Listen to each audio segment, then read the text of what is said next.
Cristina and I met online. We used a dating app. It was called Coffee Meets Bagel. She was actually the first person that ever reached out to me. So I'd had it for a couple days, and then she showed up, and I was like, yeah, sure. I remember, his profile coming up, and I'm looking at his pictures, and I'm like, okay, he's all right. He's not really smiling with teeth, so I'm not sure if he's got really bad teeth or, when they don't smile with teeth. And I'm like, oh God. I think I let it go throughout the night. I think I matched her at night, and then the next morning I said hi, and because I didn't know what else to say to somebody. I hadn't dated anybody in 10, 11 years or something, so I was like, all right, this is what you do. So you say hi and waited for a response. So we always joke that, we say hi, just random parts of the day. We'll be getting ready for bed, and it's just hi. After we connected on and matched on this app, we started talking, and I was really busy with school, so I kept blowing him off. I'm like, well, I really have to study tonight. I can't meet up with you.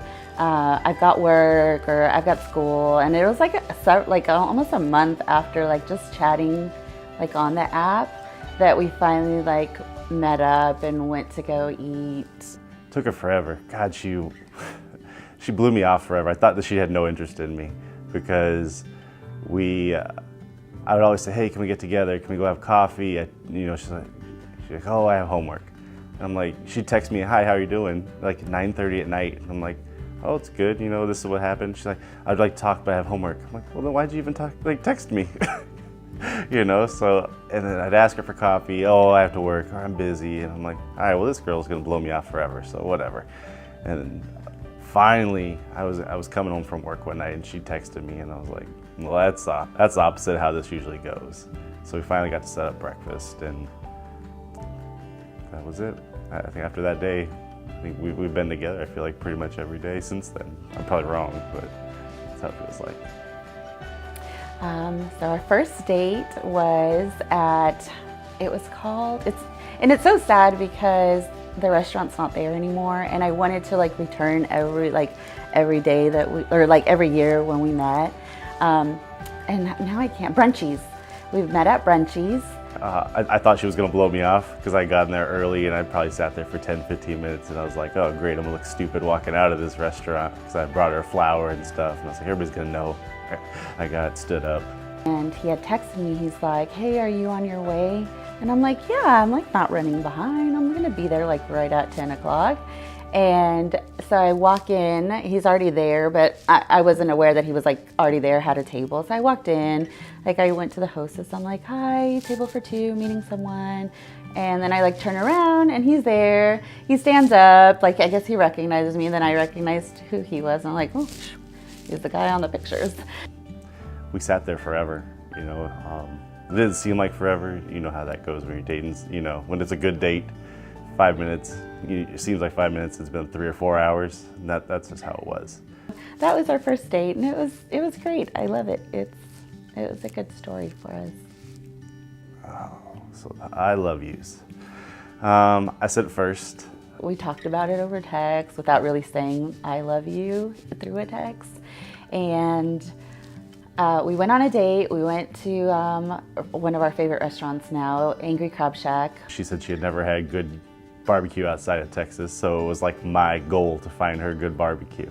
And so we were reading reviews, and we found this place, and it was amazing. We're kind of trying to find things to do, so we're like, well, let's go look at model homes. So we drove around and just stopped at every model home that we could find. We just pretended, and it was great. I thought that was the most fun thing ever, that she would play along like that with me, with these realtors that think they're going to get a house or whatnot, but it was tons of fun. After that, he went and dropped me back home, and right before we said goodbye, he's like, I love you. And I'm like, well, I love you too. And that was our first I love you. The proposal.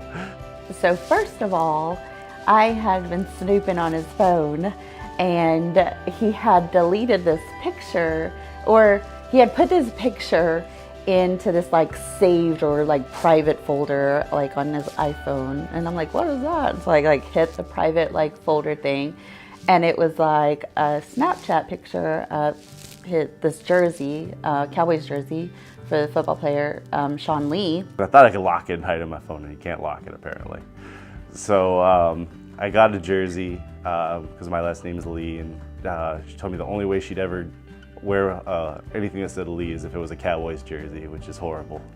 But so I got her a Cowboys jersey, and that was gonna be part of the proposal. She had always told me I have to ask her dad. I want to say that's like the third or fourth day we're talking, just texting each other, that she told me I could never marry her without asking her dad first. So I mean, I knew about it and this and that, but I didn't know like when it was gonna happen. And to be honest with you, I was totally taken like by surprise when he did it, because it's Christmas Eve.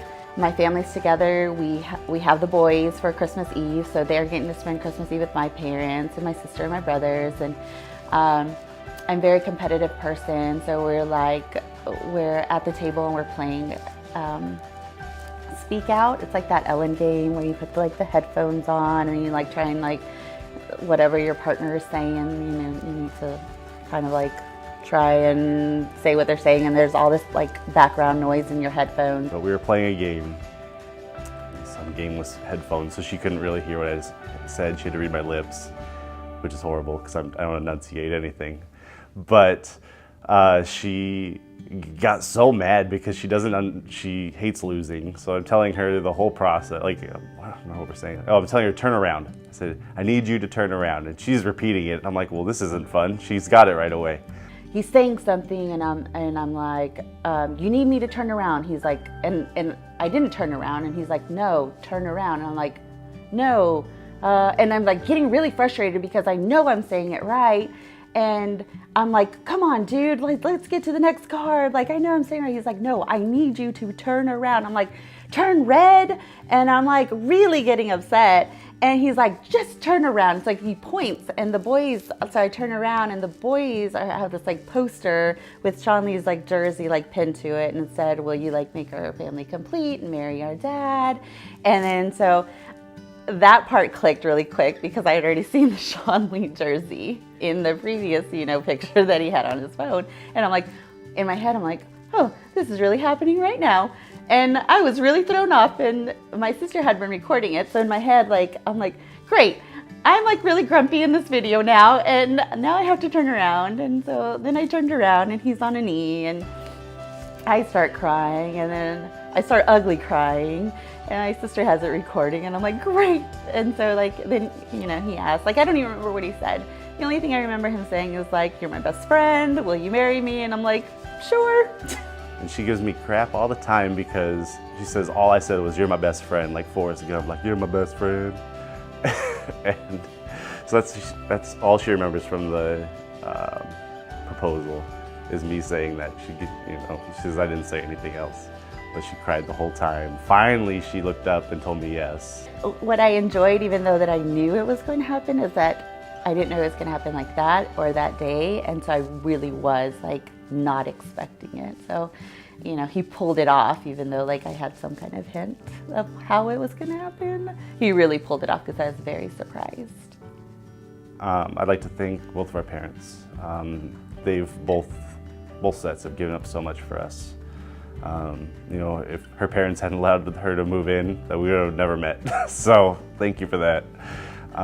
But her family's so welcoming to me and my boys, and I've tried to express that enough to them, but I don't think I'll ever be able to. But they welcomed us in with open arms, and I'm very appreciative of that. They do everything for us. My parents have given us so much. They helped me through all of my past to get where I am now. So without them, I wouldn't have been able to do any of that. So we wouldn't be here. And of course, both our parents, his family has been very welcoming to me, and of course I would love to say, thank you to Carrie and Pat for, welcoming me into their family. They've been very supportive, very kind. My parents, they've always been there, and they're helping a lot with everything. They love his boys. My parents don't have grandkids right now, and the boys are like a breath of fresh air in their lives, and I know that they love him. And I'm very thankful for that they do. But, you know, just both of our parents, they've been wonderful.